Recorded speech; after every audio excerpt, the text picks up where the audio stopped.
At the final debate, the nominees sparred over who's responsible for inciting violence at some of Trump's rallies. If you look at what came out today on the clips, where I was wondering what happened with my rally in Chicago and other rallies where we had such violence. She's the one in Obama that caused the violence.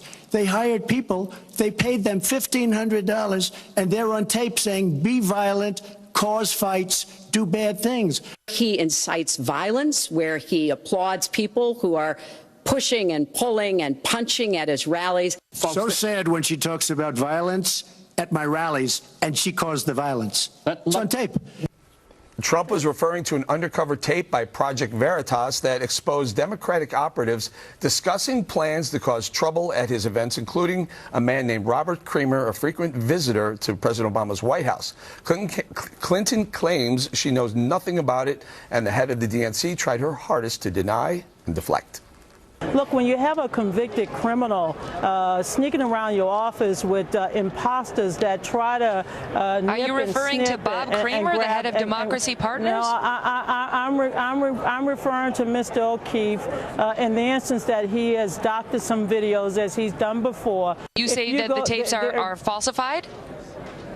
Mr. O'Keefe enjoys falsifying records. He did it with NPR. He's done it with what about in this sources. case? Donald Trump made several ridiculous claims tonight. But you're dodging. I hit Donald Trump's representatives with those, but now I have you. I don't play dodgeball, honey. I play basketball. And I'm just telling you, he tried to score on misinformation.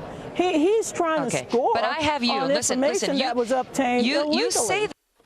All right, so Dana, about a week ago, I think I mentioned I called for Donna Brazile to step down as the DNC chair because of that email that she sent forwarding the question to Hillary Clinton. Got a lot of pushback, but Megyn Kelly really honed in on that and didn't go well for Well, that wasn't the part that we just saw in the interview. That went on for a long time.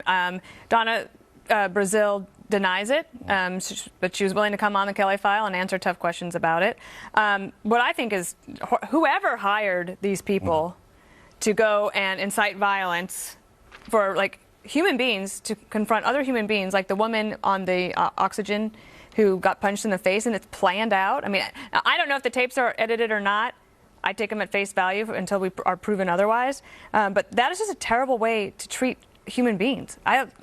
I would never agree to something like that.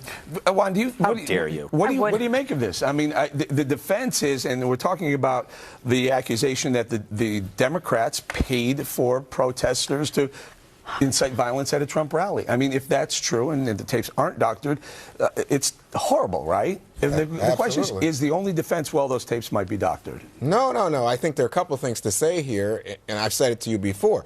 One is I think that there was an combustive atmosphere at Trump rallies absent anything, right?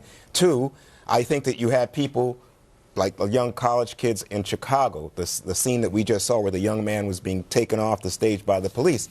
Those people, they're lefty activist anarchist types, and they get up there and they may be with Move On or whatever, Occupy Wall Street. And those people, I think they're going to go there and they're going to start trouble and they're going to stop Trump from speaking. And in fact, that's what they did that night in Chicago, as I recall. The third thing to say is, guess what? You know what? Donald Trump's foundation gave money to O'Keefe, and O'Keefe, I don't know why anybody would think, wouldn't think there's a problem with James O'Keefe and his record. He's had to pay lawsuit settlements. This is a guy that's been proven to have misled people who want to be his supporters on the right on issues like the abortion tape, the Planned Parenthood tapes.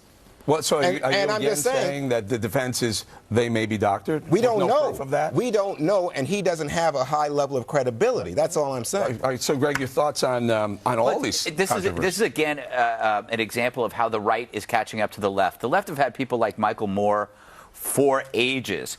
And violence is always okay on the left because your heart's in the right place. For example, if you remember the riots, in the WTO riots, they made a movie out of it called Battle of Seattle. So as long as, you have some kind of romantic, I'm for the little guy, you can do any violence you want. The other rule is a corrupt Republican always makes bigger news than a corrupt Democrat. David Hersani makes this point that, Trump is known for the sex allegations. On Hillary, they're using plants to incite violence.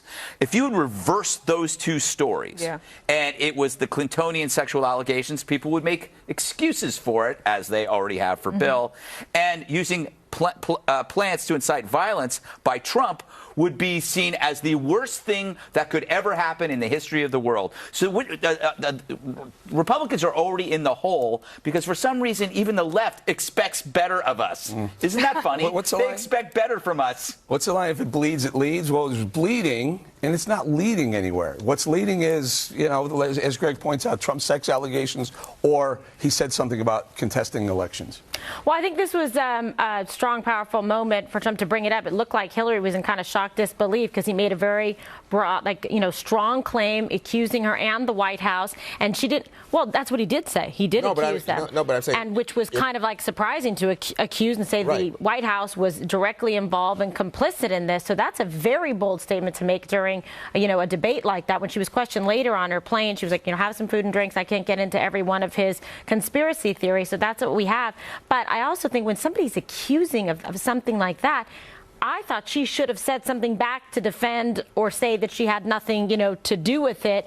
I didn't feel she maybe it was a strategy that she had in debate prep to not go and defend herself because he made some very strong allegations at her, and that was one of them that kind of was left on the table. Yeah, like what if an email surfaces that's show that later on that looks like there is a tie to it. So maybe she was right to dodge it. But see, I think that's why they did it on purpose. That's what I was going to say to you. So if there is a chain, and you can say Hillary Clinton's campaign was responsible for this, then you got a story. But right now, there is no such. But the DNC clearly, they want to be responsible. No, they want to distance somebody.